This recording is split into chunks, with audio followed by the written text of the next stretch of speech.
Bien, muy buenos días con todos, queridos alumnos, participantes e invitados de nuestra jornada de actualización forense del Instituto de Ciencias Criminales, donde justamente este es un espacio para compartir conocimientos y actualización forense, ¿bien? Para operadores de justicia, abogados, psicólogos.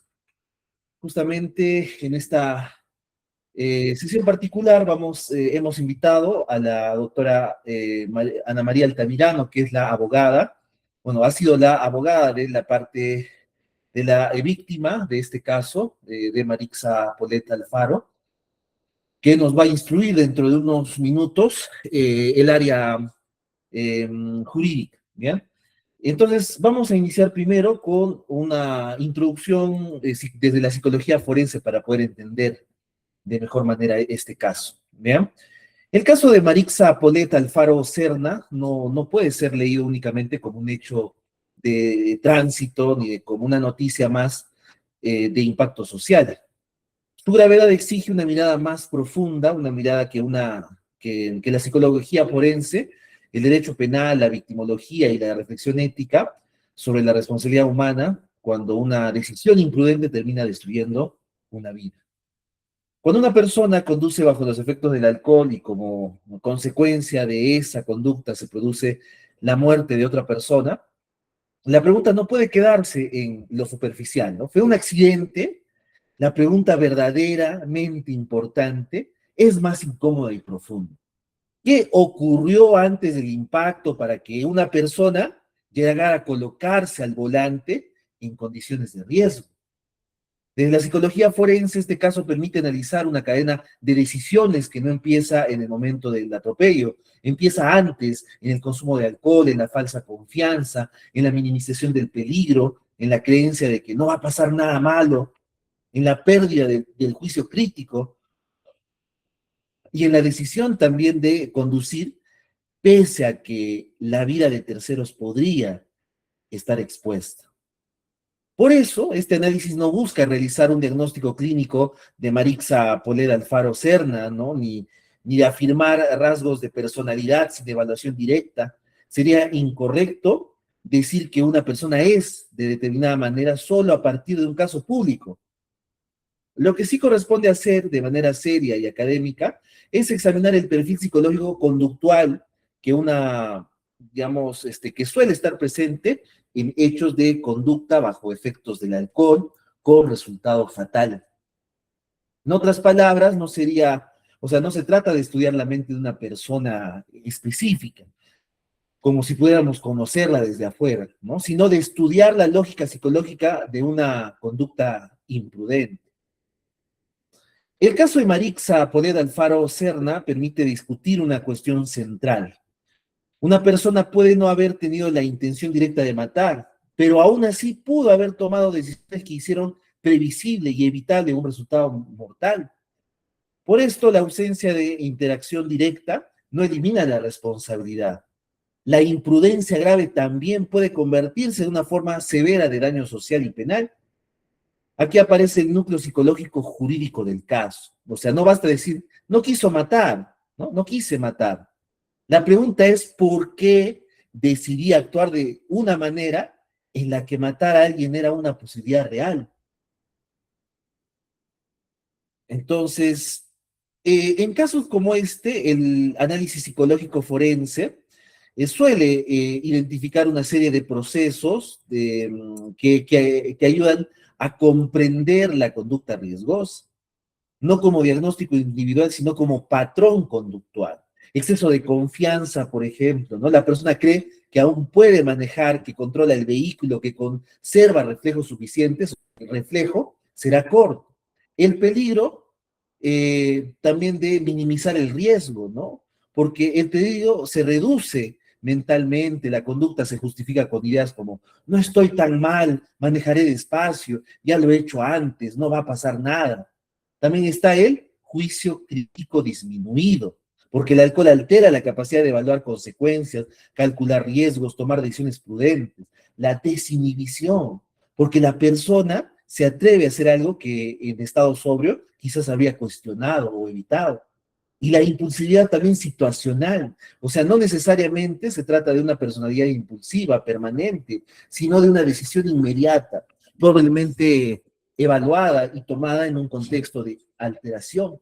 Y finalmente la desconexión moral momentánea, porque la persona se centra en una necesidad inmediata, que es irse, llegar, manejar, continuar, y deja de considerar suficientemente el daño que puede ocasionar a otros. Entonces, la frase psicológica más peligrosa no es, digamos, no va a pasar nada, ¿no? Porque en muchos hechos la imprudencia grave existe, digamos, eh, casi automáticamente. Entonces, no va a pasar nada. Esa frase resume una forma de autoengaño. No siempre aparece expresiones en voz alta, pero puede estar presente en la conducta. Presenta negligencia del peligro, falsa sensación de control, paralización de una conducta riesgosa, incapacidad para anticipar consecuencias graves, indiferencia también práctica frente al deber de ciudadano. Entonces el problema es que en una muerte vial sí pasó algo, pasó lo inevitable, pasó que una persona perdió la vida, pasó que una familia quedó destruida, pasó que una conducta que pudo evitarse terminó convirtiéndose en un caso penal. Entonces la víctima no puede, digamos, no puede quedar en segundo plano. Un análisis psicológico forense serio no debe centrarse únicamente en qué causó el hecho, también debe colocar en el centro a la víctima. Y en este caso la víctima no debe ser vista como un dato estadístico ni como una consecuencia abstracta. Debe ser reconocida como una persona con historia, familia, trabajo, vínculos, proyectos y dignidad. Y desde la victimología, una muerte vial produce varias capas de daño. Daño directo, la pérdida de la vida de la persona. Daño familiar, el duelo, dolor, rabia, impotencia, ruptura de proyectos familiares. Daño económico, pérdida de apoyo, gastos médicos, sepelio, consecuencias materiales. Daño moral, la sensación de injusticia, abandono, indignación. Daño social, la pérdida de confianza a las normas, en la seguridad y también en la justicia. Por eso hablar de este caso no es hablar solo de alcohol y tránsito, es hablar de una vida arrebatada, de una familia que exige que el sistema responda. Entonces el punto crítico no es, o sea, no significa no ser responsable. Este es uno de los puntos más importantes para explicar al público. En términos psicológicos y jurídicos hay diferencia, ¿no? La intención directa es la persona quiere causar el resultado. La imprudencia grave, la persona no quiere causar el resultado, pero actúa de manera tan riesgosa que terminó produciéndolo. Dolo eventual, la persona representa la posibilidad del resultado y aún así continúa actuando aceptando el riesgo. O sea, en casos de conducción bajo los efectos del alcohol, la discusión suele girar en torno también a una pregunta. ¿Estamos frente a una simple imprudencia o a una imprudencia gravísima y una aceptación consciente del riesgo mortal? Esta pregunta jurídica, pero también psicológica, porque obliga a analizar qué tanto podía prevenir la persona, qué nivel de riesgo asumió, qué señales ignoró, qué alternativas tenía, qué hizo antes del hecho, qué hizo durante el hecho y qué hizo después del hecho. Ahora, en un análisis forense no solo importa el impacto, también importa lo que ocurre después. La conducta posterior puede revelar elementos psicológicos relevantes. Por ejemplo, si la persona auxilió o no auxilió, si pidió ayuda inmediata, si permaneció en el lugar, si colaboró con las autoridades, si intentó retirarse, si minimizó lo ocurrido, si mostró arrepentimiento, si asumió responsabilidad, si intentó reparar el daño. Esto no reemplaza la prueba jurídica, pero sí ayuda también a comprender la actitud de la persona frente a las consecuencias de su propia conducta. Después de una tragedia, la reacción del responsable puede mostrar conciencia de culpa, miedo, negación, evitación, arrepentimiento o indiferencia. Cada uno de esos elementos debe ser leído con prudencia, pero también con seriedad. Este caso es una lección social, sinceramente, porque el caso de Maritza Poleda Alfaro Serna debe servir para una reflexión incómoda, que muchas tragedias no nacen de una voluntad directa de matar, sino de una suma de decisiones irresponsables. Una muerte vial puede comenzar con frases aparentemente simples como solo he tomado un poco, o yo sí puedo manejar, o estoy cerca, o no necesito taxi, o manejé despacio, o no va a pasar nada. Pero esas frases pueden convertirse en una cadena fatal cuando se mezcla con alcohol, exceso también de confianza, ¿me entiendes? Em, con también falta de autocontrol, desprecio también por las normas mínimas del cuidado, ¿bien? Y por supuesto también,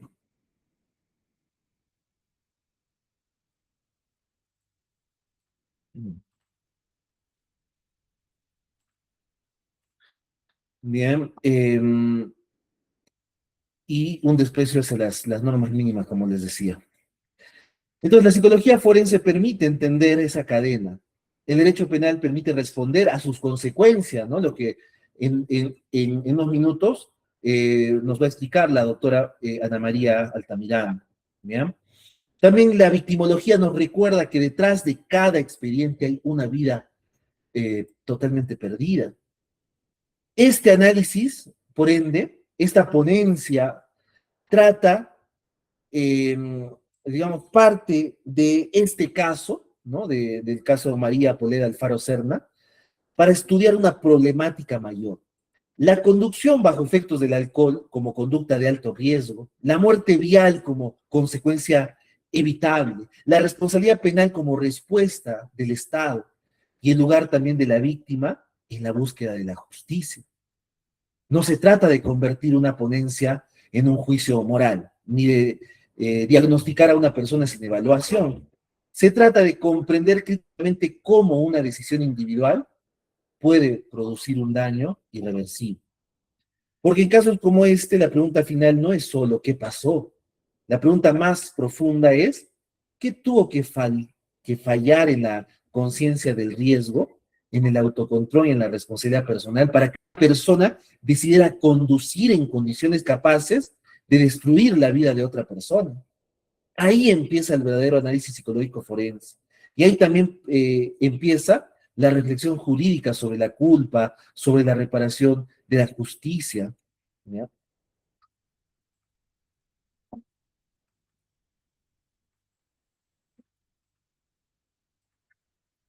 Un momento. Em,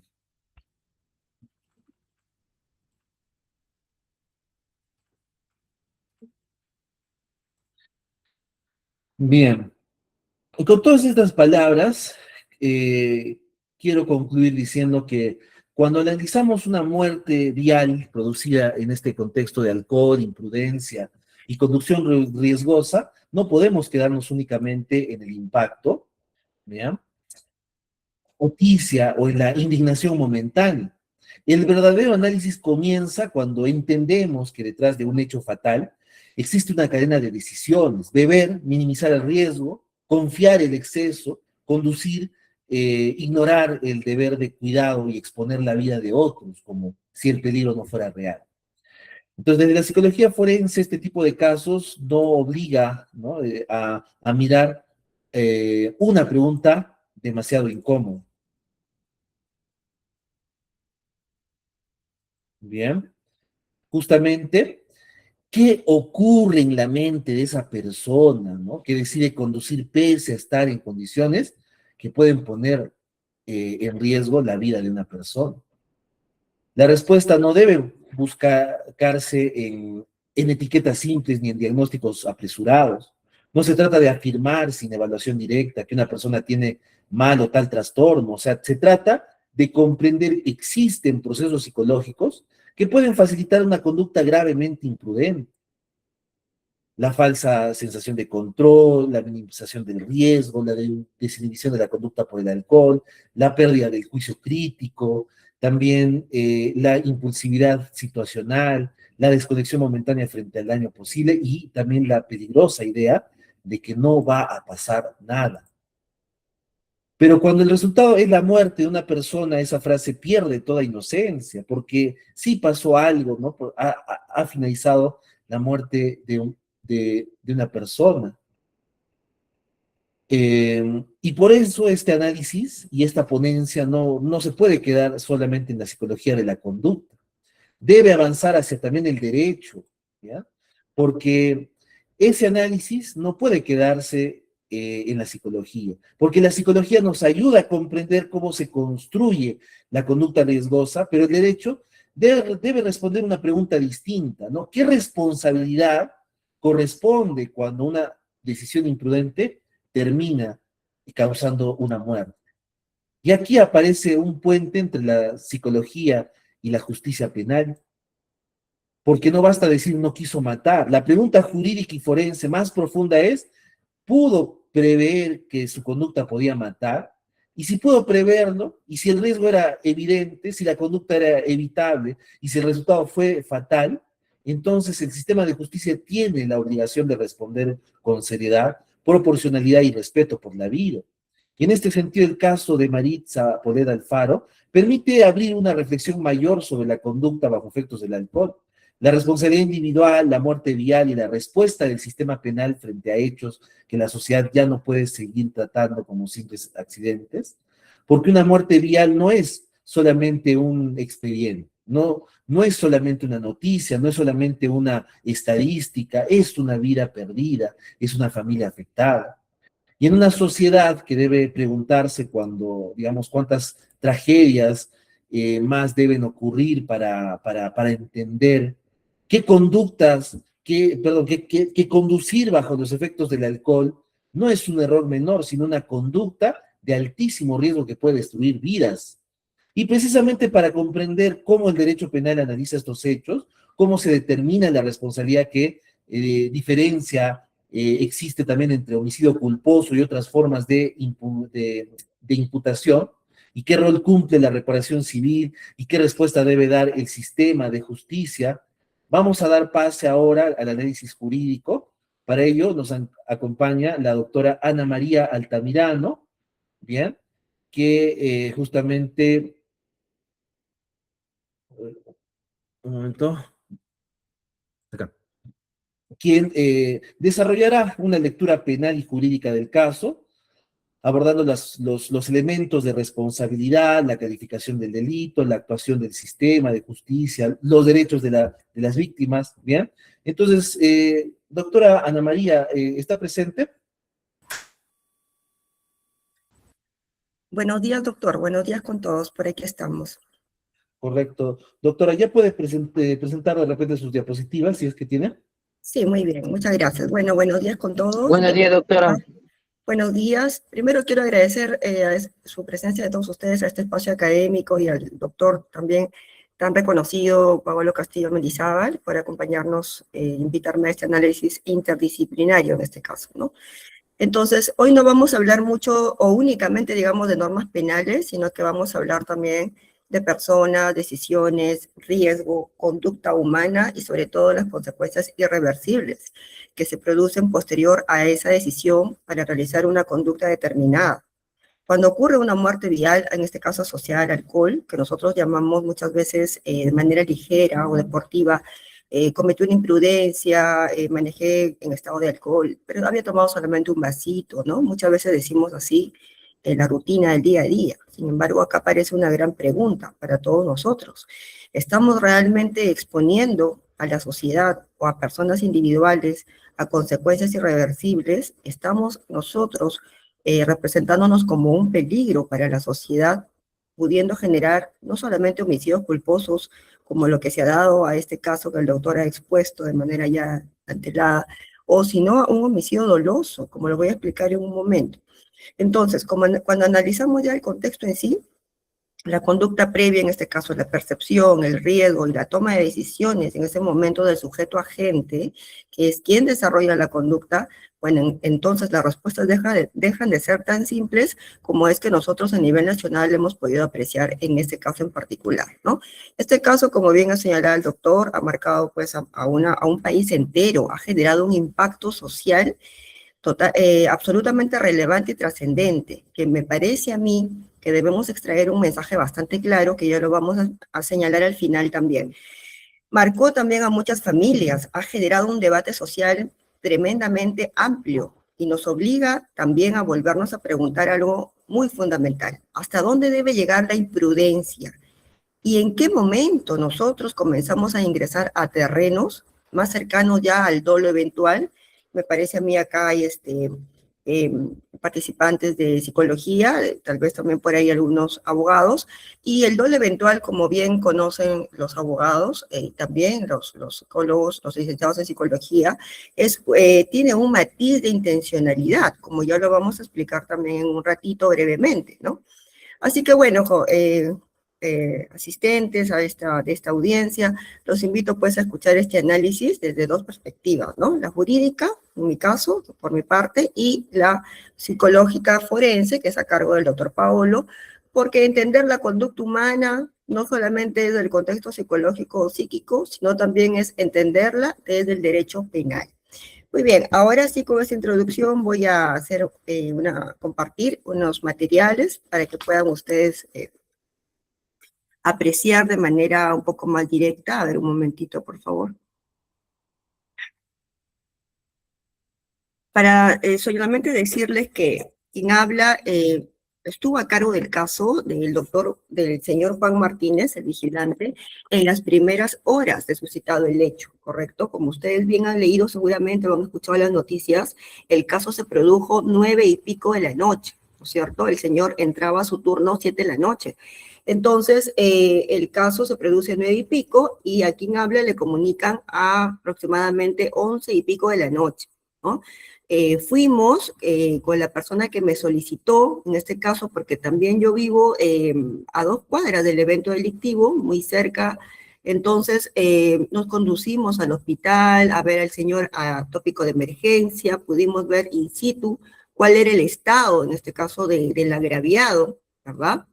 No solamente eso, sino también entrevistarme con el médico que estuvo a cargo de su atención, con el policía posteriormente, después del hospital, o antes de ir al hospital, nos fuimos a la comisaría y pudimos entrevistarnos también con el policía, ¿no? Entonces vimos desde el inicio una serie de irregularidades que lamentablemente se estaban produciendo. Entonces, vamos a tratar ahorita de encajar a este primer video, que ustedes ya lo deben haber visto, pero lo voy a pasar brevemente para que puedan refrescar en todo caso la memoria, ¿no?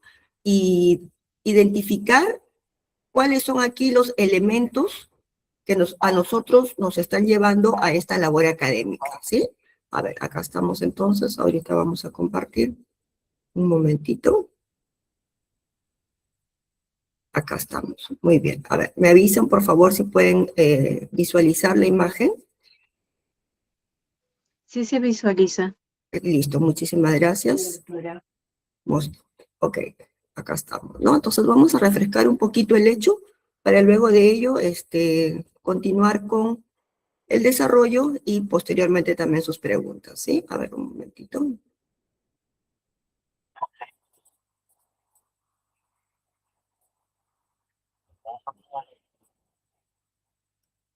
Ahí se puede apreciar minutos antes, el señor se encontraba aquí, muy tranquilamente, hablando con su celular, se escuchaba incluso que reía con su amigo, estaba justamente donde empezaba la curva.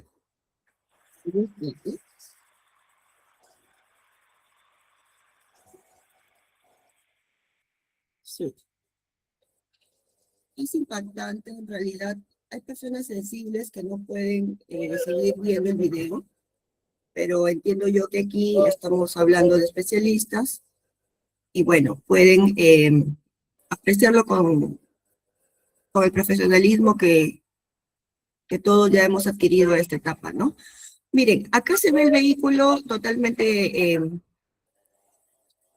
hundido y el señor ya es víctima de en este caso, aplastamiento o se encuentra comprimido totalmente, ¿no?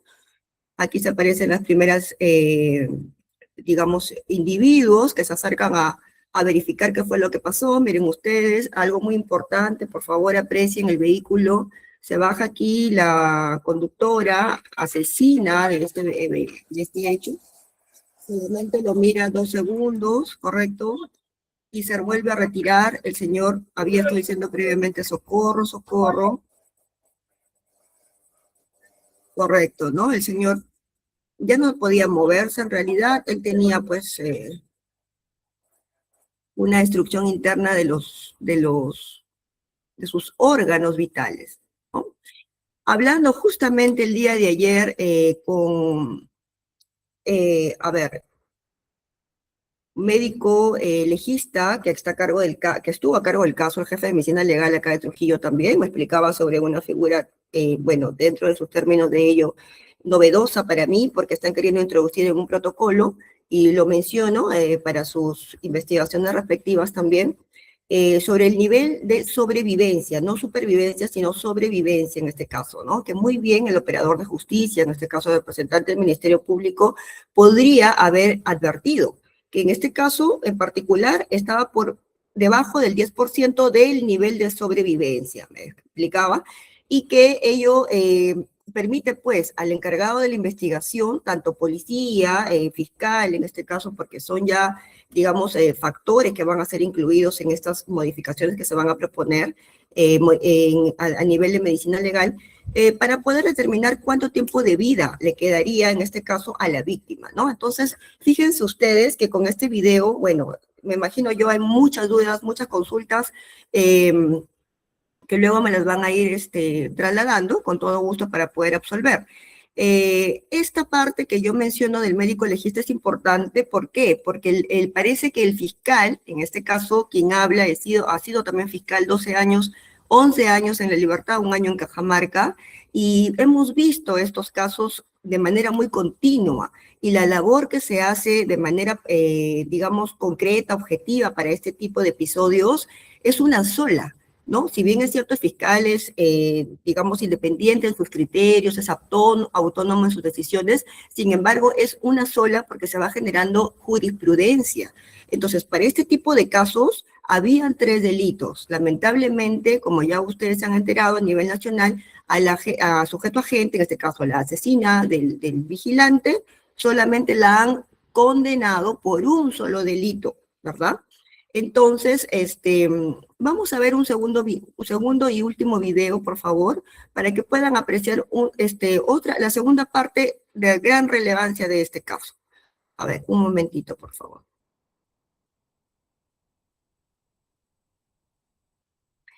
El video es desde otra óptica, ¿sí? Entonces, ustedes mismos van a poder apreciar. A ver, si se visualiza, por favor, me comunican.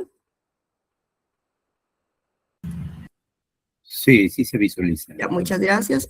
Ahí está.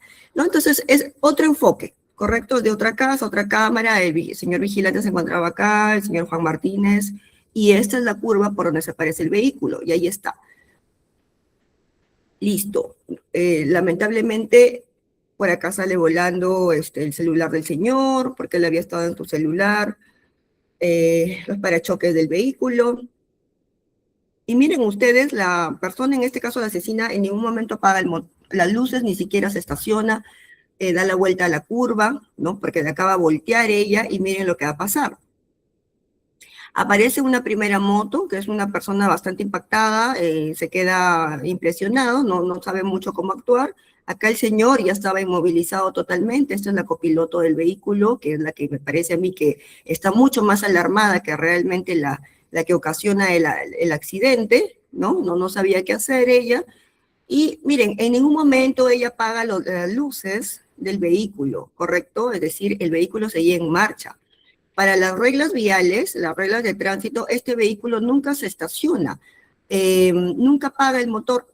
Es cuando ella ya se acerca a la víctima, la mira 2 segundos, ni siquiera se agacha, ni siquiera intenta tocar al señor para darle calma, que esa parte creo yo es muy importante para este tipo de situaciones, sobre todo en las que yo soy consciente que he ocasionado esta consecuencia fatal, ¿no? Entonces, miren ustedes la actuación de este segundo motociclista, que es un delivery, Y vean ustedes, aquí está, miren ustedes la mano de este chico, ¿sí? Luego voltea para el otro lado y se acerca a la ventanilla de la persona esta que estaba intentando, parece, hablar en su celular, chatear, y le habla, ¿no? Entonces, ahí nomás empiezan a salir ya los otros vecinos. Este señor de acá es un juez, incluso acá en Trujillo, un juez superior, y salen sus hijas, y todos ellos ya en conjunto evitan que esta persona que la asesina se dé a la fuga, ¿correcto? Se dé a la fuga, miren ustedes, ¿no? En ningún momento apagó el vehículo. Muy bien. Muy bien, entonces creo yo que con ese material ya tenemos bastante de qué conversar o de qué desarrollar, ¿no es cierto? Muy bien, ya lo demás son pues actas policiales, ¿no? Fotografías también que, bueno, en ese momento, a ver, vamos a tratar de pasar unas 3 por acá, porque sé que tengo un tiempo limitado. Yo lo que quiero, por favor, que se identifique son las secuencias, ¿no? Para que luego ustedes mismos saquen sus propias conclusiones. Quien habla, como dije, fue la abogada inicial, pero luego ya me tuve que retirar del caso. ¿Por qué? Porque el alcalde de acá del distrito de Víctor Larco contrató a sus abogados de su staff, que son asesores de la municipalidad, y dijo de manera gratuita a estos abogados en representación de la parte agraviada. Y la verdad que en mi opinión jurídica y técnica puedo decir que no han desarrollado una defensa como realmente este señor merecía, no porque yo haya sido abogada anterior, sino quien habla es especialista en derecho penal. Tengo amplia experiencia y para este tipo de casos no solamente se le debe dejar al fiscal a que él tome la decisión total, sino que para eso están también los abogados de la parte agraviada, para que puedan colaborar en la investigación y también en el criterio discrecional que pueda tener el fiscal. Es decir, en conclusión, jóvenes o señores, acá la decisión fue haber acusado a esta persona por 3 delitos, ¿correcto? 1, lesiones culposas, que en ese momento el señor estaba todavía con vida, ¿correcto? Pero como hice mención al criterio actual que están queriendo ya incorporar a raíz de este caso en medicina legal, con el concepto de la sobrevivencia, con un límite inferior o nivel inferior al 10% de sobrevivencia, que el médico debería de considerar, no solamente el médico legista, sino el médico de la primera atención, es decir, el médico de emergencia, y que también son aspectos, factores que debe conocer, por lo tanto, pues el fiscal y también su órgano de auxilio, que en este caso es la Policía Nacional del Perú. Entonces, fíjense aquí, estamos hablando solamente primero de lesiones culposas, pero que el fiscal sabía que este señor iba a fallecer, ¿correcto? Con el criterio que estoy mencionando. Segundo delito, omisión de socorro. En ningún momento esta persona se ha acercado a socorrer. Es muy diferente a que digan, sí, pero ella bajó y lo miró. El doctor Paolo podrá respaldar de pronto lo que yo estoy diciendo, pero aquí nosotros podemos manejar muy bien cuáles son digamos, los resultados de nuestro comportamiento, de la conducta humana. ¿Cuál es tu intención? La de auxiliar, socorrer, ayudar a la persona que tú has incapacitado como consecuencia del accidente de tránsito de tu autoría. ¿Dónde está el socorro? ¿Dónde está el auxilio? ¿Dónde está la ayuda que esta señora Marixa Polet Alfaro realizó a favor de Juan Martínez? No existe. El hecho de solamente bajarse a mirarlo no representa o no es igual a haberlo ayudado, ¿correcto? Y el tercer delito, estimados, sería la fuga del lugar. Vamos a ver acá la fuga del lugar. Voy a ampliar esta imagen un momentito, por favor. A ver, ¿se puede apreciar la foto con la señalización? ¿Me confirman? Sí, sí se visualiza. Ok, correcto. Miren, yo me he tomado la molestia ahí de poder señalar la mano. Bien, esta mano es un elemento de convicción determinante de que a ella, de que en este caso a la asesina, no le habrían, no estoy utilizando le habrían porque habrían es todavía sometido a investigación o a determinación. Yo estoy diciendo le habían impedido, en este caso, que ella se dé a la fuga. Sin embargo, lamentablemente, estos aspectos no han sido de explotación para el fiscal. Él ha considerado que simplemente esto no aparecía, ¿no? Entonces, finalmente, ¿quién llama a los bomberos? ¿Quién llama a SAMU, que es la ambulancia que socorre a esta víctima? Es la persona los vecinos, ¿correcto? Entonces, vamos a verificar aquí un momentito cómo es que realmente funciona una atención de socorro o una atención de auxilio, ¿correcto? Cuando realmente existe esa voluntad. El doctor Paolo podrá desarrollar esa parte con mucho más conocimiento, cuando es que una persona demuestra voluntad de realizar una conducta positiva, ¿verdad?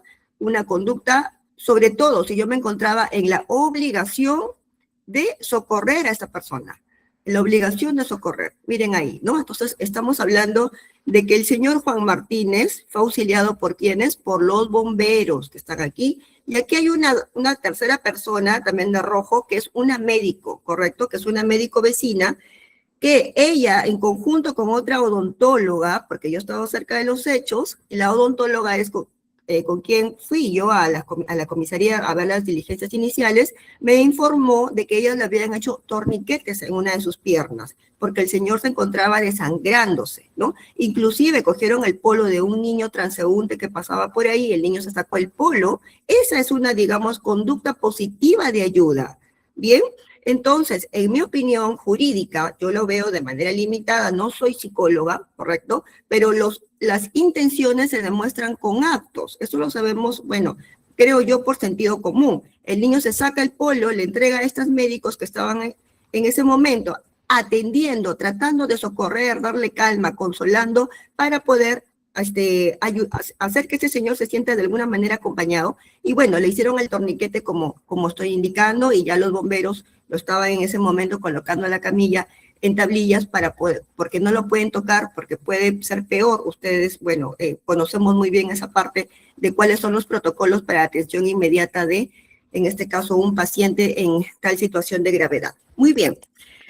Así que bueno, el caso tuvo muchos matices, lamentablemente, de irregularidades, pero quiero un poco regresar brevemente al momento en sí del hecho, ¿no?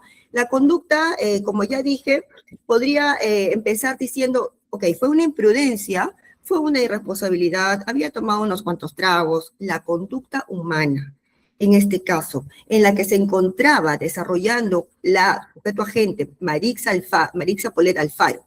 Miren, es una joven de 20 y tantos años, es joven, ¿verdad? Es casada, vivía ahí nomás a la esquina donde se produjo el hecho, ¿bien? Empresaria y demás cosas que ya sabemos. Había tomado ese día, era un domingo en la noche, ¿sí? Y para el momento que le han sacado el dosaje etílico, que eran 1 de la mañana o 2 de la mañana, porque quien habla estuvo en la comisaría y en ese momento ella no se encontraba porque le habían justamente conducido a dosaje, para sacarle la muestra para dosaje etílico. Eran 1 a 2 de la mañana, no estaba. A esa hora recién le han sacado la muestra, ¿bien? El hecho se ha producido 9 de la noche. Si para la 1 a 2 de la mañana que le han sacado la muestra, ella ha arrojado 1.84 gramos de alcohol en la sangre, ¿ok? Y por la jurisprudencia además y por el conocimiento de las tablas de alcoholemia y cómo se va difuminando el alcohol en la sangre con el transcurrir del tiempo, como bien lo mencionó el juez ese día de la audiencia al momento de condenarla, se señala pues y se sabe de que cada hora va disminuyendo el alcohol en la sangre. Por cada hora van más o menos bajando menos de 10 gramos de alcohol en la sangre. Miren ustedes, si a las 1 de la mañana o 2 ella presentaba 1.84, entonces ¿cuántos gramos de alcohol tenía a las 9 de la noche? Al momento que ella impacta a este señor Juan Martínez. Primer punto. Segundo punto, cuando ella choca, ¿correcto? No baja de manera inmediata. Entonces ahí ya nosotros podemos apreciar todo un desplazamiento, un escenario de evasión, en este caso de no asumir sus consecuencias o sus responsabilidades, que seguramente en su desconocimiento de las normas, ella no sabía que estaba cometiendo un delito, pero lo que sí se extrae claramente es de que no tuvo intención de reparar el daño en ese momento que había producido con una lesión grave a una vida. Se está lesionando desde el derecho penal un bien jurídico tutelado como uno de los primeros y además también con amparo constitucional como es el derecho a la vida. Y del derecho a la vida justamente se deriva el derecho a la integridad física y psicológica, ¿correcto? Entonces, existía un grave atentado en ese momento al delito de contra la vida, el cuerpo y la salud, en su modalidad, pues, de lesiones culposas, que fue el delito inicial que aparece, ¿bien? Pero luego de ello, podemos por eso nosotros ya ir más o menos concluyendo cuál fue su comportamiento de la persona. ¿Socorrió o no socorrió? Me van a decir ustedes de manera unánime, no socorrió, porque es lo que se ve en las imágenes, no lo digo yo, no nos están contando, lo estamos viendo. Y en tercer lugar, la fuga del lugar de accidente de tránsito. Ahí sí me van a cuestionar, doctora, yo discrepo con usted porque no se fugó. Excelente, no se fugó, pero ¿saben algo importante? Miren, el delito de fuga del lugar de accidente de tránsito es un delito que sí admite la figura de tentativa, ¿correcto? Tentativa. Lo que no admite el delito de lesiones culposas, no admite el delito de omisión de socorro, son delitos de comisión instantánea, ¿correcto? No admite la tentativa. A diferencia de este delito de fuga del lugar, sí admite la tentativa.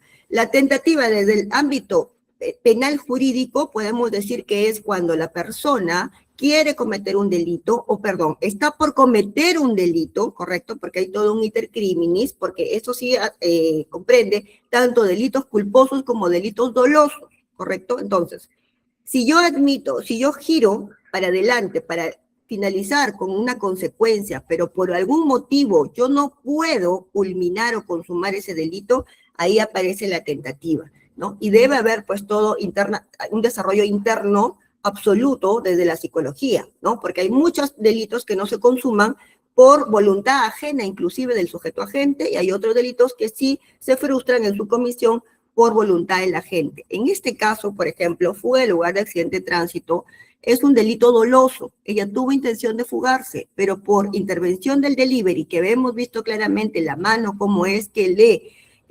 obstruye que ella siga avanzando, en este caso, en su marcha, entonces hemos advertido claramente de que se frustra el delito de fuga del lugar de accidente de tránsito. Bien, ahora, por otro lado, tenemos la persona al momento de tomar la decisión, ¿no? Porque hemos hablado de decisiones en la introducción que yo he realizado.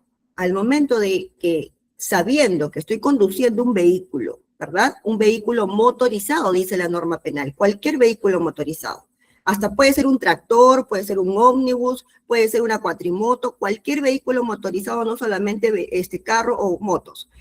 Y yo estoy consumiendo licor, ¿verdad?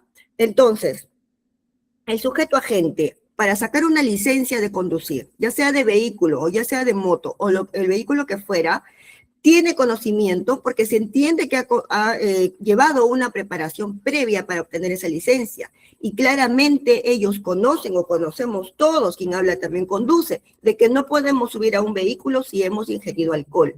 Por lo tanto, si yo vulnero esa norma administrativa de tránsito, en este caso, ¿correcto?, que establece el Ministerio de Transportes a través de su reglamento de tránsito y demás, entonces yo conozco cuáles pueden ser mis consecuencias. Conozco que yo me represento como un peligro para la sociedad. Así lo ve el derecho penal, ¿correcto? Entonces, si yo a pesar de saber que soy un peligro para la sociedad, que yo me represento como una consecuencia peligrosa, como un efecto peligroso, entonces lo hago, ahí aparece, para quien habla en este caso y que ha trabajado casos así de manera idéntica, con, digamos, similitud muy precisa de los hechos y que ha pedido prisión preventiva por aparecer los 3 delitos, lo que en este caso no hizo el fiscal, pero sí hemos trabajado el homicidio culposo con dolo eventual. ¿Qué es el dolo eventual entonces? El dolo eventual es la desarrollo o desplazamiento de una conducta humana, en este caso, ¿correcto? Que yo sé que esa conducta humana puede llevarme a un resultado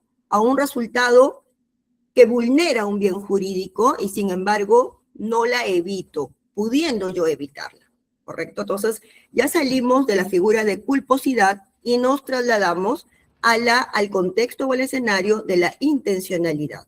Por eso es que, en mi opinión, y porque he trabajado, repito, casos de la misma naturaleza, he acusado por delitos de homicidio con dolo eventual. Se sale del escenario de la culposidad para entrar a la intencionalidad, pero con dolo eventual, que es una figura especial y hay que saber trabajarla, ¿no? Porque exigen muchos elementos para poder tener soporte y sustancia al momento de acusar por ese delito. Además, omisión de socorro y fuga de lugar. Miren, omisión de socorro da una pena de 3 años, fuga de lugar una pena de 1 año. Lesiones culposas está en un rango de 4 años como mínimo. Y homicidio culposo, que es lo que ha hecho en este caso el fiscal, de solamente acusar por homicidio culposo, más para él no existieron los otros 2 delitos que ya mencionó, entonces le daba un rango de no mínimo de 4 años, podía haber acusado de 4 a 8 años, pero él pidió 5 años, 4 meses, como ya hemos escuchado todos en la audiencia nacional que han pasado de transmisión nacional, ¿no? Entonces, esos 5 años, 4 meses ha tenido obviamente el beneficio de reducción porque ha reconocido cargos de esta persona y le han bajado 1/7 de la pena, habiendo quedado en 4 años, 5 meses, 25 días.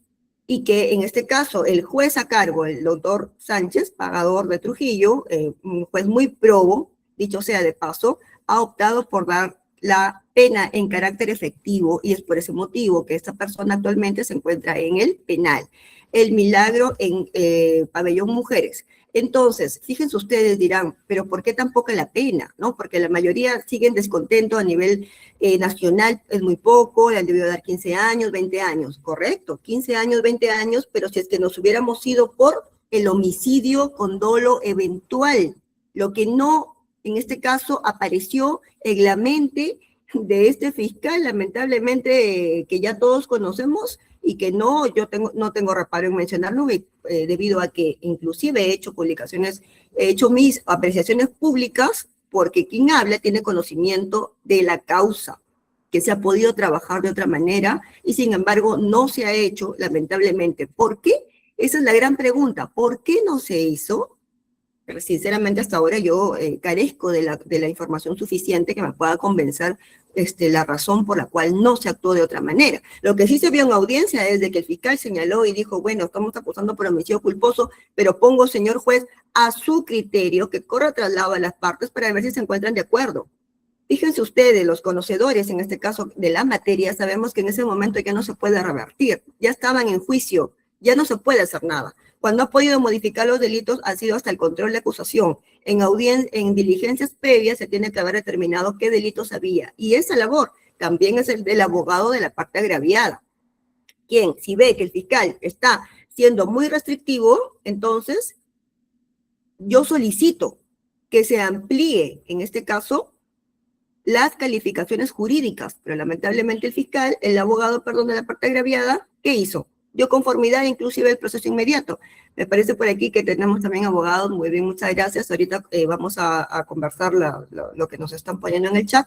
Entonces, si yo doy conformidad al proceso inmediato, disculpen ustedes, y así lo he dicho y lo voy a seguir diciendo en todas mis redes, entonces yo no tengo nada de qué oponerme, ¿correcto? Y este caso, además, en particular, no debió llevarse en proceso inmediato. Hay un acuerdo plenario y la norma específica de proceso inmediato nos dice que debemos llevar en esa vía los delitos simples, los delitos leves, como conducción en estado de ebriedad, pero solo ese delito, que es no menor, es de 2 a 4 años. La pena, o digamos que son delitos de bagatela, ¿correcto? En delitos de bagatela calza muy bien el proceso inmediato, pero no en delitos graves, y más aún, como hice mención hace un momento con el médico legista que me da este criterio nuevo, que el médico de emergencia sabía que este señor venía con un nivel de sobrevivencia menor al 10%, correcto, que luego lo corroboran ya con el post facto en medicina legal. Entonces, sabía yo de que iba a tener que variar mi calificación jurídica a homicidio, en este caso, y ahí sí tenía que haber identificado entonces si era doloso o si era culposo, doloso con el dolo eventual o culposo como lo que ha hecho y con lo que se ha quedado, ¿verdad? Pero no en proceso inmediato. Entonces, ¿qué pasó aquí? El fiscal sí se equivoca porque, ok, puede entender que tienen mucha carga procesal y que porque fueron delitos y juzgados de despachos fiscales de flagrancia, lo voy a llevar en proceso inmediato. No era un caso cualquiera. Estábamos recientemente con el caso de Adrián Villar, que muy bien a través del mediatismo público que se hizo y se dio prisión preventiva a Adrián Villar. Este caso era tal cual. Es más, el de Adrián Villar era menos incluso, tenía menos gravedad. ¿Por qué? Porque pudo haber estado en estado de ebriedad, pero no se obtuvo la pericia, porque este chico se dio, obviamente sí, a la fuga, pero no había una certeza científica de que él haya estado en estado de ebriedad. Muy diferente a este caso que sí teníamos pericia de que esta persona asesina ha estado casi llegando a 2 gramos del nivel de alcohol en la sangre, que según la tabla de alcoholemia aprobada por el código, en este caso procesal penal, es casi un nivel de inconsciencia del ser humano, ¿correcto? Entonces, digo yo, si el fiscal se equivoca, entonces, ¿por qué la parte agraviada, representado por su abogado, en este caso el letrado especialista, no le hizo ver? Y en todo caso, la audiencia del proceso inmediato, yo como abogada de la parte agraviada constituida en actor civil, al momento de la audiencia, debo oponerme al proceso inmediato. ¿Para qué? Para que le declaren infundado el proceso inmediato y retrotraiga y el fiscal pueda formalizar la investigación preparatoria. Y ahí sí pueda tomarse un tiempo de mayor amplitud y decir, a ver qué va a pasar, este señor va a morir o no va a morir, voy visualizando videos, voy haciendo pausas, voy ampliando las imágenes para poder identificar lo que yo he identificado ahorita aquí, ¿correcto? Acá ha habido unas ponencias también en la Universidad Nacional de Trujillo a través de docentes que me han compartido invitaciones y se ha hecho la misma explicación, ¿correcto? Entonces, ¿por qué? Y me dirán, usted, doctora, ¿de dónde saca? Saco de mi experiencia, saco de mi labor, saco de mi trabajo, que así lo he hecho yo. Y si hubiera sido la fiscal a cargo del caso, lo hubiera trabajado de esa manera. Lamentablemente, estimada audiencia, no se ha comprometido el Estado, investigador, persecutor del delito, porque Fiscalía es el Estado, ¿correcto?, en proteger debidamente los derechos vulnerados de este señor Juan Martínez. Tenemos a una asesina actualmente en el penal El Milagro. Sí, es verdad, ya está, ya entró, pero por 5 años, por 4 años, perdón, 5 meses, 23 días, que inclusive ella misma, a través de su abogado, va a esperar acogerse a beneficios penitenciarios. Puede cumplir las 3/4 partes de su pena y solicitar ya sea libertad anticipada o semi-libertad, y eso lo sabemos todos, ¿verdad? Porque es un delito que no está excluido de beneficios penitenciarios. Entonces, puede terminar solamente purgando pena de 2 años o 3 años y tantos meses, ¿no? Bueno, por otra parte tenemos algo muy importante que va justamente de la mano con esta, digamos, análisis también psicológico en la que ustedes están actualmente estudiando, preparando. ¿Qué fue lo que la asesina hizo en las audiencias, verdad? Lloró en la primera audiencia cuando estaba con el plazo de detención de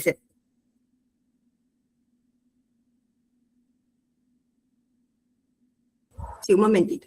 Con el plazo de detención de 72 horas, ¿verdad? Y que ella muy bien sabía, porque ella estaba asesorada en ese instante, de que tenía que manipular, tenía que dar la imagen de que ella no quiso cometer o generar tal resultado, etcétera. Y miren ustedes, no le dieron prisión preventiva, ¿bien? ¿Y saben por qué no le dieron prisión preventiva? Porque el fiscal no lo solicitó, de manera increíble, porque decía que no, que la pena no justificaba, porque no sumó los otros 2 delitos.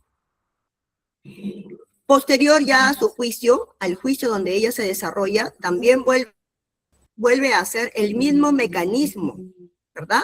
De querer pedir perdón a la familia, etcétera. Entonces, no tuvo resultado alguno, porque el juez ya había tomado la decisión de darle carácter efectivo. Y una anécdota final que me llamó mucho la atención del abogado de la defensa, que para esto ella había cambiado para la audiencia final, al momento que escucha pena efectiva, al momento que ella escucha pena efectiva, o que el abogado escucha esa expresión del juez, ¿qué dice? Doctor, disculpe, pero ¿podrá ser pena efectiva con carácter de suspendida? Eso, bueno, me llama poderosamente la atención. Si hay abogados aquí, podrán compartir conmigo, porque esa figura no se encuentra contemplada en ningún extremo del Código Penal, ni de ejecución penal, ni procesal penal, ¿no? Entonces el juez, ¿qué respondió? Disculpe, doctor, pero estamos hablando de una pena con carácter efectiva. No aparece la figura suspendida de una pena de carácter efectiva. Para eso, entonces, yo hubiera dispuesto o ordenado una pena suspendida, más no efectiva, doctor. Muy bien. Ahí quedó la historia de este caso. Bueno, espero yo haber sido, haber ilustrado, haber complementado la información y los conocimientos que ustedes ya tenían de este incidente que ha movido a todo un país, que ha impactado de manera, creo yo, bastante poderosa, ha calado a los sentimientos y a las sensaciones de todo el Perú. Quedo yo a la espera de alguna consulta. Doctor Paolo, no sé si tiene previsto absolver consultas. Quedo atenta.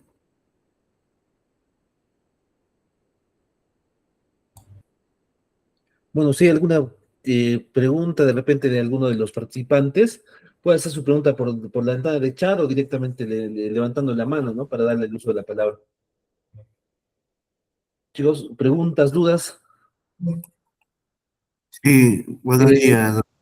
sí, Vladimir acaba de levantar la mano. Te escuchamos. Buenos días. Sí, bueno, agradecer su ponencia, ha estado muy interesante. Sí, usted tiene mucha razón de que trato del primer caso que tuvo este chico, tiene una gran similitud, pero muy diferente a los hechos. Sin embargo, del segundo caso no estuve muy atento, no sabía tampoco si estaba con pena efectiva, pero pienso yo que el juez se hubiera desvinculado si no estaba de acuerdo con la solicitud de pena por parte, ¿no? Del fiscal, ¿no? Bajo ese contexto, el juez ha podido poder desvincular en todo sentido, ¿no? No sé cuál sería su apreciación. Sí, a ver, muchas gracias primero por la intervención y su consulta. Eh, a ver, el juez se puede haber desvinculado siempre y cuando no hubiera compartido, ¿no? La acusación total, en este caso realizada por el fiscal.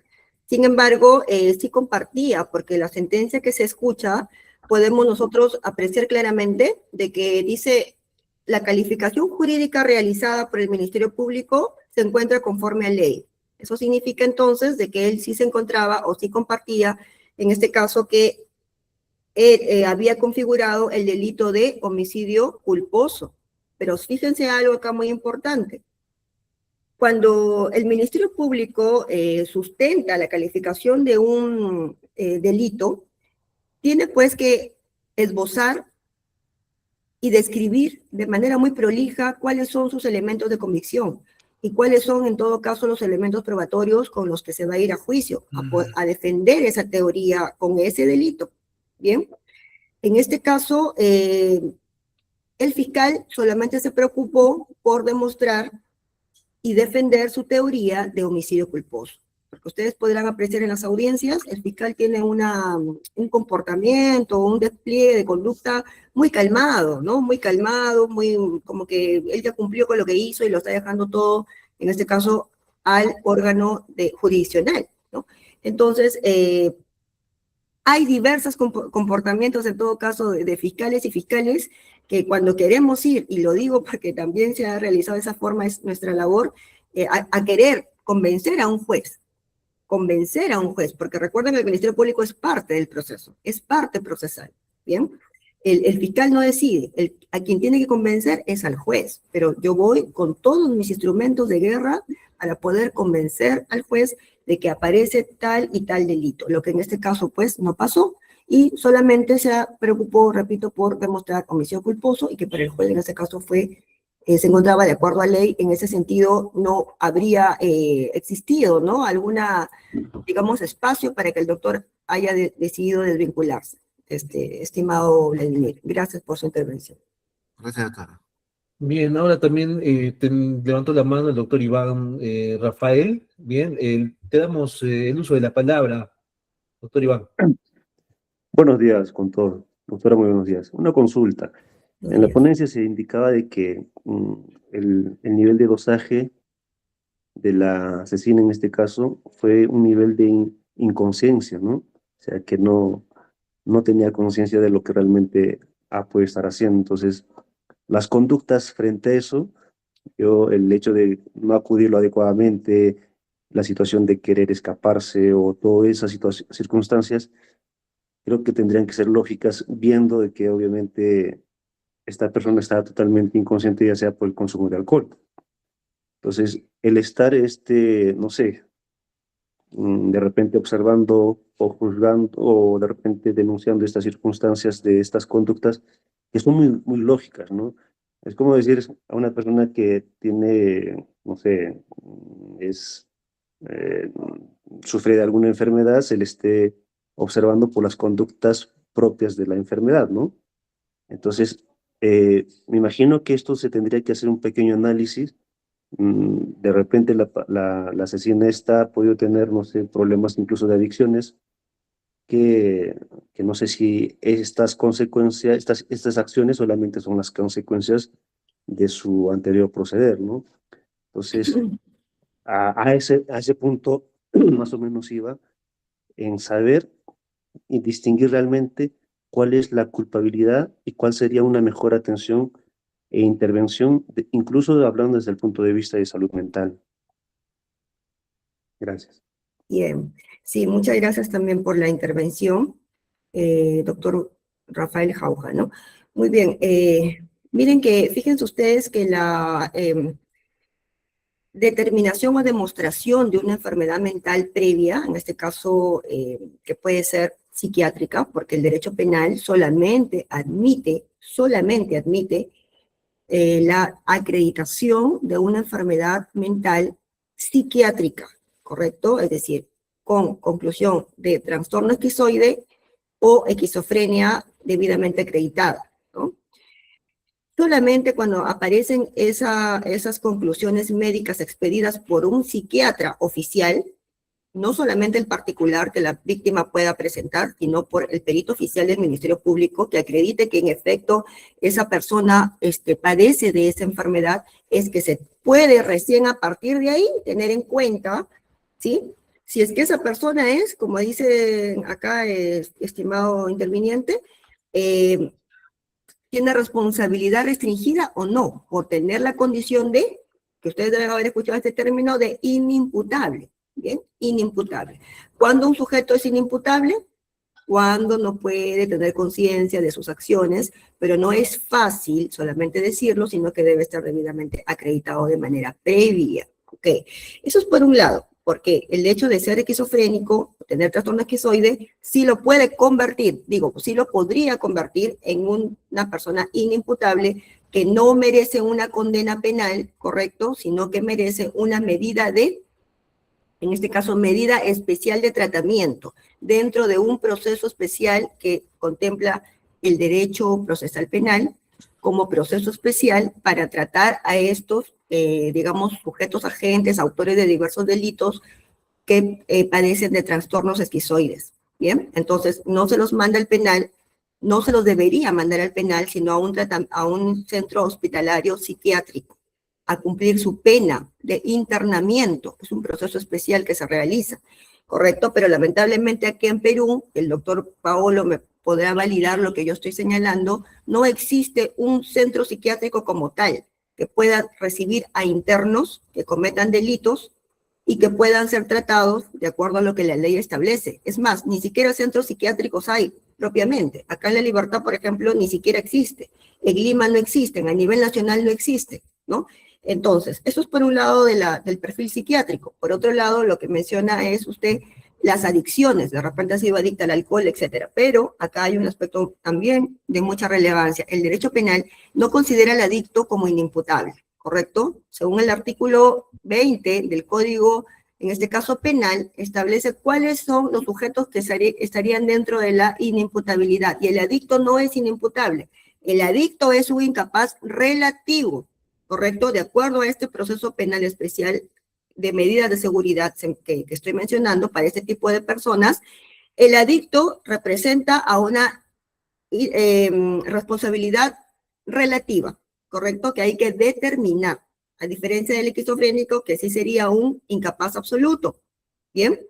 El adicto, ya sea de droga, ya sea de alcohol, de ludopatía, lo que fuere, y que en ese estado cometa un delito, entonces habría que evaluar qué tan consciente estuvo, pero no es una inimputabilidad absoluta, es decir, no se lo va a liberar de su responsabilidad penal, porque presenta una conciencia relativa. Entonces, en este caso, a ver, esa labor la hace el abogado de la defensa de ella. Ella tendría que haber pedido a su abogado que la defienda o él mismo proponerle la defensa en ese aspecto a ella si es que tenía alguna adicción, situación que en este caso no se ha demostrado, ¿correcto? Eso ya es labor propiamente de la parte interesada, ¿no?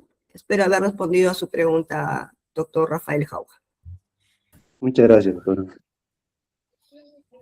Gracias Bien, también. Si hubiera otra... sí, ahora acaba de levantar la mano el doctor Gustavo Verde. Bien, doctor Gustavo, buenos días, le escuchamos. Sí, muy buenos días, doctor Paolo, muy buenos días, doctora Altamirano, y para todos los presentes. Realmente es una ponencia muy interesante. Aquí he percibido sobre la falencia del Estado, en este caso de la Fiscalía, que no ha imputado los 3 delitos, ¿no?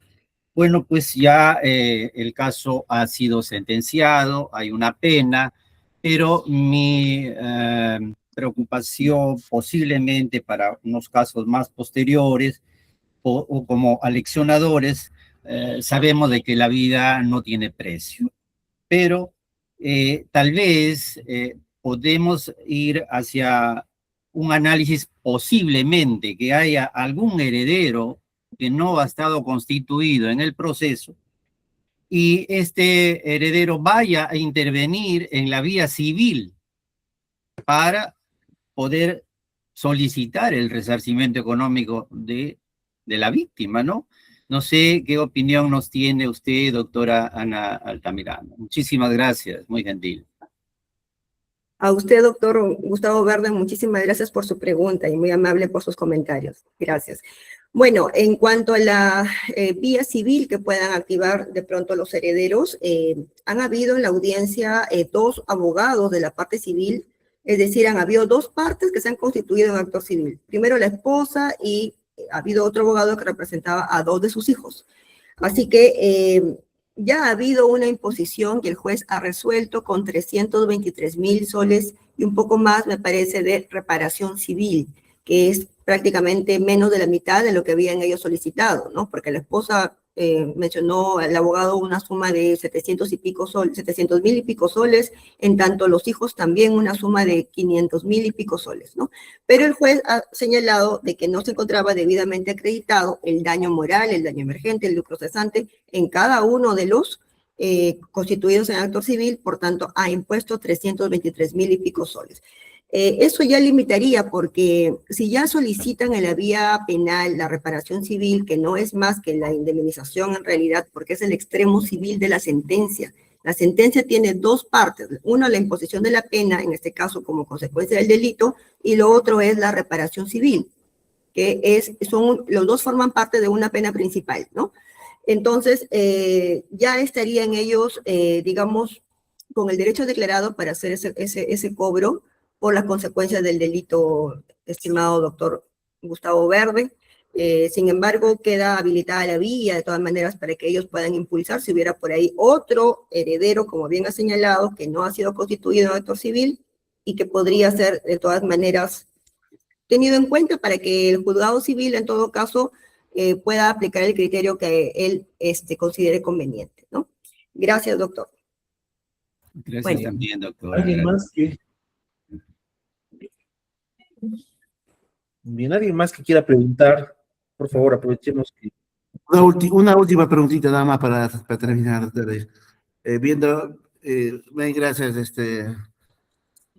Viendo usted, ha mencionado que la represión civil 323.000 soles, y no sé si han considerado la edad del señor, el proyecto de vía, teniendo en cuenta que el proyecto de vía es muy poco, ¿no? Bueno, alcanzando las edades ahora, creo que en el Perú, en el mundo, no pasamos dentro de las máximas de 80 años, ¿no? El señor creo que era una persona mayor de edad.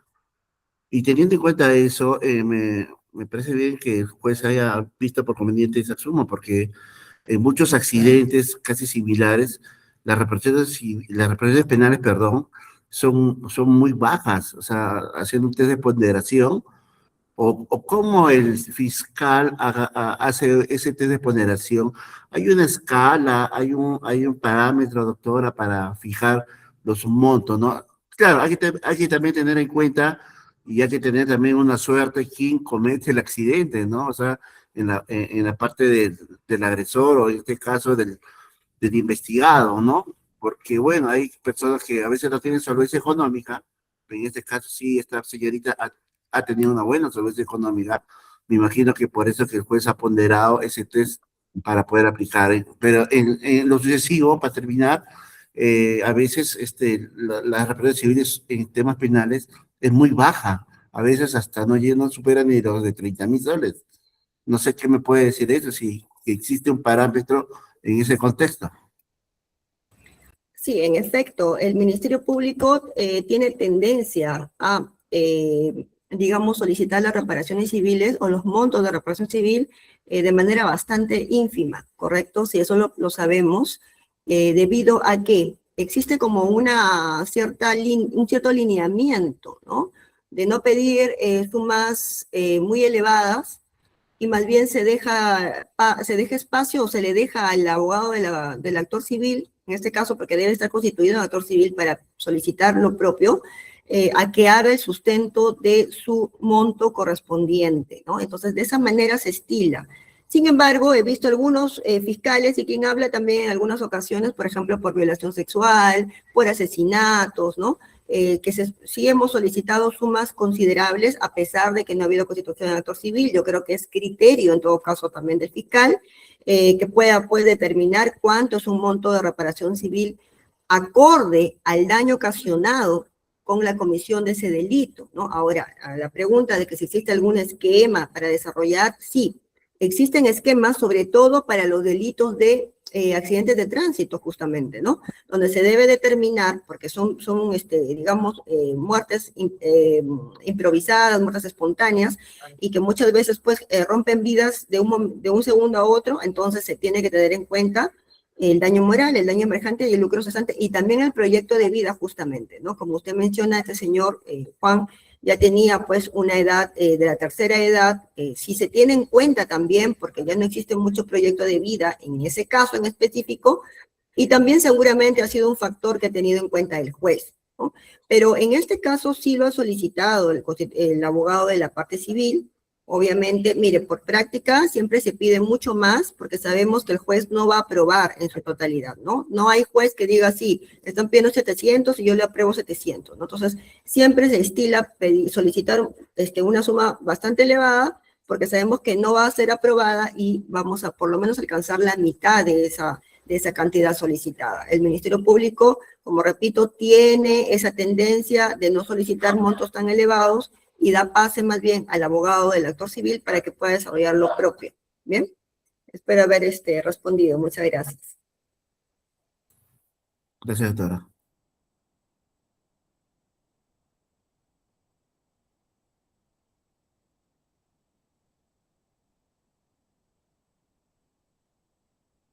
Muy bien, entonces, si hubiera alguna otra pregunta, no sé, a ver, doctor Paolo. Ya, Giovanni, Lisbeth también levantó la mano. Buenos días, te escuchamos. Sí, buenos días, doctores, y con todos. Mi consulta es si es que la familia puede revocar lo que está fijado ya la sentencia de la persona que ha cometido este agravio, y si es que tiene conocimientos y está bien asesorada legalmente para que puedan revocar y darle más años de sentencia a la persona. Y asimismo, si es que mediante una asesoría legalmente y justa, puedan ellos acceder a los videos y ver minuciosamente y esas pruebas, esas evidencias, mostrarlas que sea al fiscal o al juez para debidamente poder, como usted mencionó anteriormente, los delitos por omisión de abandono, lesiones culposas y el otro delito, no me acuerdo cuál fue, pero Al sumar eso sería prácticamente como 20 años. ¿Es así correctamente? ¿Me puede decir, por favor? Gracias. Bien, los 3 delitos, en este caso de homicidio culposo, por ejemplo, si nos mantenemos con culposo, es no menor de 4 años, pero hay tramos. Puede haber solicitado, la señora era primaria para esto, ¿no? Entonces puede haberse, sí, quedado en 5 años, de repente 5 meses, más omisión de socorro, que es no menor de 3 años, puede haber solicitado de repente a una intermedia, porque también existían agravantes, 2 años más, serían 7 años 5 meses, y por fuga de lugar en grave tentativa podría haber solicitado 6 meses, ¿no? Porque se le reduce por la tentativa. Entonces está llegando casi a 7 años. En ese caso sí pudo haber solicitado la prisión preventiva. Bien, ahora, si se iba el fiscal a homicidio con dolo eventual, entonces ya cambiaba la figura, porque ahí es una pena mínima no menor de 6 años con dolo eventual. Entonces, por lo tanto, tenía que haber empezado con 6 años, más 2 años por omisión de socorro, serían 8, y 6 meses más, casi 9 años de pena efectiva, ¿no? Muchas personas dicen 15 años, 20 años, pero eso no calza, esos comentarios no calzan porque estamos hablando de 15, 20 años cuando es homicidio calificado, es decir, asesinato con agravantes, ¿no? Por ferocidad, con crueldad, por disparos, arma blanca, etcétera. Para esos casos es 15, 20, 25 o máxima pena 35, muchas veces cadena perpetua. En este caso no, ese es un homicidio, si bien es cierto, pero no ha habido gravedad, es decir, la persona, sí, hay que ser objetivos, no lo conocía el señor como para haber causado su muerte, no ha habido gravedad, no ha sido asesinato propiamente, pero sí ha habido un homicidio, ¿no? Entonces, podría haber llegado de repente entre 8 a 9 años, no 4 años, 5 meses, como es lo que ahora a ella le han impuesto. Por otro lado, su pregunta de si la familia podría revertir, revocar. Bueno, he escuchado yo en algunas entrevistas que le han hecho a la familia, que está bastante descontenta, que no han querido este resultado porque son muy pocos años de pena, pero han dicho que van a volver a revisar, se van a volver a asesorar porque quisieran revertir.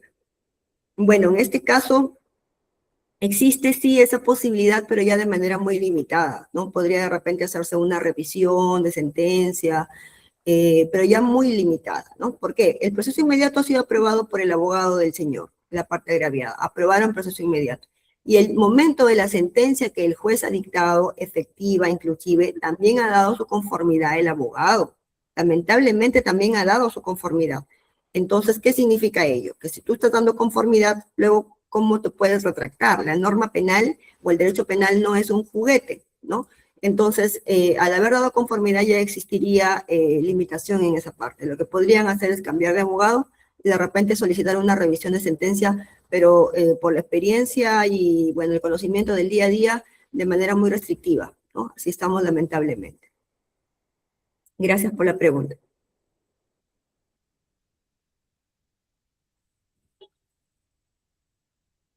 Si hubiera alguien más, creo que Giovanni, ¿no? Giovanni Coro. No, ya acaba de terminar. Preguntó. Ya. Bien, a ver, por favor, antes de finalizar, ¿alguna pregunta más? Gracias, doctora, por su respuesta. Muchas gracias a usted, muy amable. Doctor, buenos días. Hola. Sí, buenos días. Sí, José Ricardo, por favor, te escuchamos. Sí, doctor, yo ya pregunta ya no más bien el agradecimiento profundo a nombre del estudio jurídico José Romero y Asociados, el agradecimiento a vuestra entidad que dirige, a nuestra ponente muy competente, muy catedrática y pedagógica al momento de expresar el caso estudiado. Y decirle, pues, ¿no?, que estoy contento por haber aprendido un poco más, reforzado los temas vinculados al delito de conducción en estado de ebriedad o drogadicción, ¿no? 274 del Código Penal, lo cual pues nos tiene un poquito más a la vanguardia. Esperando más bien, doctor, que siga invitándonos a sus ponencias que realiza los miércoles y los sábados. Muchas gracias, doctor, muchas gracias, doctora.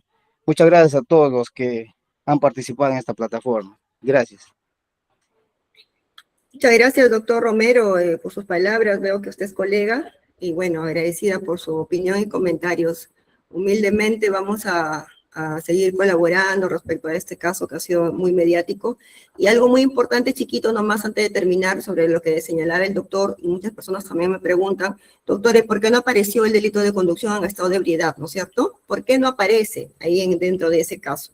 Entonces, como bien ya lo sabemos los colegas, el delito de conducción en estado de ebriedad se subsume dentro del delito de lesiones o homicidio culposo. Ya no se distingue de manera individual, ¿correcto? Entonces ya está incluido, digamos, subsumir es absorber, ¿no es cierto? Entonces, ahora, en algunos casos que se caiga, por ejemplo, pueden haber hecho transacción extrajudicial, ojo ahí para los colegas, ¿no? Por experiencia. Se puede hacer transacción extrajudicial porque, ojo, que cuando es delito culposo, el Código Procesal Penal, artículo 2, numeral sexto, que señala de que se puede hacer un acuerdo reparatorio, ¿verdad? Entonces, muchas veces llevan su transacción extrajudicial ante el fiscal. Entonces, el fiscal dice, bien, ya no puedo hacer más porque ya hicieron su transacción extrajudicial, es de las partes la decisión. Pero, sin embargo, sí se puede extraer el delito de conducción en estado de ebriedad y se procesa a ese sujeto agente del delito de conducción en estado de ebriedad de manera individual. Entonces, esa investigación o esa carpeta fiscal se transforma de, inicialmente, accidente de tránsito de lesiones culposas, habiendo tenido grado de alcohol en la sangre, pero ya se cae el caso por la lesión culposa porque ya transaron, bien, pero el Ministerio Público puede seguir investigándolo por conducción en estado de ebriedad y también obtener una condena por estado de ebriedad. Así que, bueno, el mensaje final, mis estimados, muchas gracias por la audiencia y, bueno, haberse mantenido atentos a esta ponencia.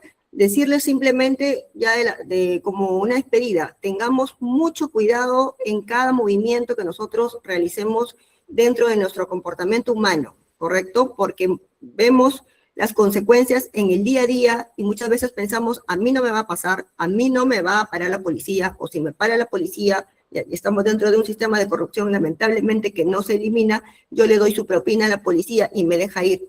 No significa llevar de esa manera, tan deportivamente o de modo tan irresponsable. Hemos visto jueces, hemos visto fiscales que han sido intervenidos manejando o conduciendo en estado de ebriedad. Es momento ya, creo yo, a través de estos casos que afectan tanto realmente a los sentimientos a nivel nacional, de que empecemos a parar y a cambiar conductas y sobre todo demostrar con el ejemplo, porque todos somos padres, todos somos profesionales, nos desarrollamos dentro de un entorno y empecemos a mejorar por uno mismo. Con esto me despido y bueno, muchísimas gracias nuevamente, doctor Paolo, por la oportunidad y a todos ustedes por haber estado atentos a esta humilde ponencia. Muchas gracias. Claro que sí, muchas gracias a ti, doctora Ana María. Sin lugar a dudas, engalanado esta tribuna del ciclo permanente de actualización forense del Instituto de Ciencias Criminales. Muchas gracias por todo ello y por la amistad, por supuesto que sí, ¿no? Perfecto, entonces, con todo esto, bueno, hemos llegado a la finalización de esta ponencia de este sábado. Agradecer también a todos ustedes por haber estado presentes en esta sesión y nos estamos viendo el próximo, recuerden, miércoles es para más que nada para público abogado, que es el ciclo permanente de actualización pericial penal, y los días sábados es más que nada para público en general, para operadores de justicia, psicólogos forenses, el ciclo permanente de actualización forense, ¿no? Que es estos sábados. Bien, perfecto, eso sería todo. Bien, hasta luego con todos, que tengan un bonito fin de semana y para los alumnos de Psicología Criminal y Cámara GESEL, nos estamos viendo hoy en la noche. Bien, hasta luego con todos, cuídense. Gracias, doctor. Hasta luego. Gracias. Que pasen un buen fin de semana. Gracias.